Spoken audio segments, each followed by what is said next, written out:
మీరు are news చూస్తున్నారు. ప్రతి నిమిషం తాజా వార్తలతో అప్డేట్ అవ్వండి. నమస్కారం.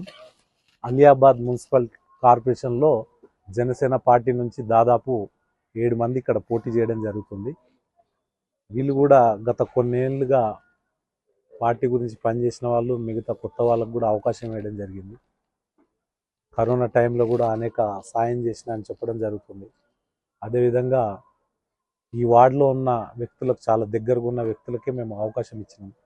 అదేవిధంగా ముక్చింతలపల్లి నుంచి మన మిత్రుడు పోటీ చేయడం జరుగుతుంది. అదేవిధంగా మిగతా చోట కూడా కొన్ని చోట్ల మేము పోటీ చేయడం జరుగుతుంది. రంగారెడ్డి జిల్లాలో దాదాపు తాండూరులో ఒక 5 మంది పోటీ చేయడం జరుగుతుంది.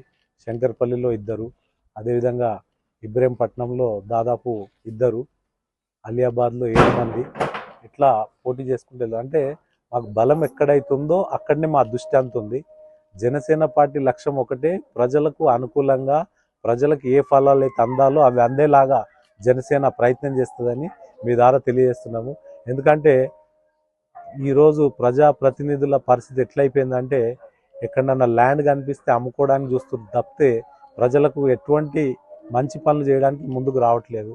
అదేవిధంగా ఎక్కడైతే మున్సిపల్ కార్పొరేషన్ అన్నప్పుడు దానికి కావాల్సిన సౌకర్యాలు, అక్కడ చిన్న గ్రౌండ్ కానీ పిల్లలు ఆడుకునేది, అదేవిధంగా అక్కడ డ్రైనేజ్ వ్యవస్థ కానీ, అదేవిధంగా స్ట్రీట్ లైట్స్ కానీ, అదేవిధంగా అక్కడ పింఛన్లు ఎన్ని వస్తున్నాయి వాళ్ళకి ఇప్పించే విధంగా, అదేవిధంగా ఆ ఒక్క మున్సిపాలిటీలో మనం ఏ రకంగా అభివృద్ధి చేయగలుగుతాము అనేది దృష్టి పెట్టాలని నేను వీళ్ళకు కూడా చెప్పడం జరుగుతుంది. రాబోయే రోజుల్లో బలంగా అవసరమైతే మేము ఎన్ఆర్ఐ ఫండ్స్ నుంచి ఈ యొక్క మున్సిపాలిటీలో గెలిచిన వ్యక్తులకి మాతోటి సాయం అందిస్తామని మీ ద్వారా తెలియజేస్తున్నాము. ఫండ్స్ ద్వారా ఈ యొక్క మున్సిపాలిటీని చాలా పెద్ద ఎత్తున అభివృద్ధి చేయాలని ఒక లక్ష్యంతో మేము ఈ యొక్క మున్సిపాలిటీలో ఎవరైతే బలంగా పనిచేస్తారో వాళ్ళకి అవకాశం ఇవ్వడం జరుగుతుంది. మీరు అందరూ ఈ వార్డులో ఉన్న ఓటర్లు కూడా ఒకసారి దయచేసి నా విన్నపం ఏంటంటే, వీళ్ళని గెలిపియండి. నిజాయితీగా పనిచేస్తారు. ఎక్కడైతే ధర్మం ఉంటుందో అక్కడ జనసేన ఉంటుంది.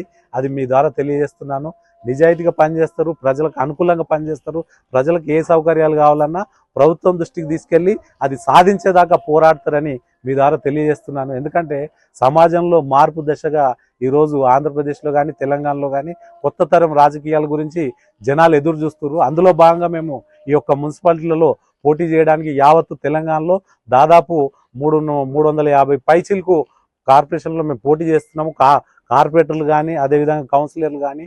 ఎందుకంటే జనాలు కూడా విసిగిపోయారు. గత ప్రభుత్వంలో 10 ఏళ్ళ నుండి ఏదేదో హామీలు ఇచ్చి పక్కకు జరిగిపోయారు. ఇప్పుడు ఈ 2 ఏళ్లలో కూడా స్కూటీ ఇస్తా అంటారు, 4000 పింఛన్ ఇస్తా అన్నారు, నిరుద్యోగ భత్యం ఇస్తా అన్నారు, రైతులకి అన్ని విధాలు ఆదుకుంటామన్నారు, రైతులకు కావాల్సిన ఇన్సూరెన్స్ ఇస్తా అన్నారు, అదేవిధంగా తులం బంగారం ఇస్తా అన్నారు. ఇవన్నీ మనం హామీలు ఇచ్చి అవి పక్కకు పెట్టేసి ఈరోజు మళ్ళీ ఏ రకంగా ఓటు అడగడానికి వస్తున్నారని నేను మీ ద్వారా వాళ్ళని ప్రశ్నిస్తున్నా. గత ప్రభుత్వం కూడా అన్ని నీళ్లు, నియమాలు, నిధులు అని చెప్పింది. ఆ నీళ్లు లేవు, నియమాలు లేవు, నిధులు లేవు. నీళ్లు వాళ్ళింటికే పోయినాయి, నియమాలు వాళ్ళింటికే వచ్చినాయి, నిధులు వాళ్ళింటికే పోయినాయి. ఇవాళ కోటేశ్వర్లు ఎవరన్నా ఉన్నారంటే గత ప్రభుత్వంలో ఉన్న వాళ్ళు ఇవాళ ఫైనాన్స్, ఒక వెహికల్ ఫైనాన్స్ కట్టుకున్న వాళ్ళు కూడా ఈరోజు కోట్ల రూపాయలు సంపాదించుకున్నారు. అంటే ఈ రాష్ట్రాన్ని బస్ట్ పట్టించారు. అదేవిధంగా ఈ 2 సంవత్సరాలలో కూడా అనేక హామీలు ఇచ్చి ఎక్కడ కూడా ఆ హామీల్ని పరిపూర్ణంగా పూర్తి చేయలేదు ఈ యొక్క ప్రభుత్వం. దానికి దిట్టంగా ఈ మున్సిపల్ కార్పొరేషన్లో మాకొకసారి మీరు బలంగా నిలబడండి. ప్రజలను మేము విజ్ఞప్తి చేస్తున్నాం. మీకు ఖచ్చితంగా రాబోయే రోజుల్లో జనసేన అన్ని విధాలు అండగా ఉంటుందని, ఉచిత హామీలు ఇంకోసారి ఏ పార్టీ కూడా ఇవ్వొద్దని మీ ద్వారా నేను కోరుతున్నాను.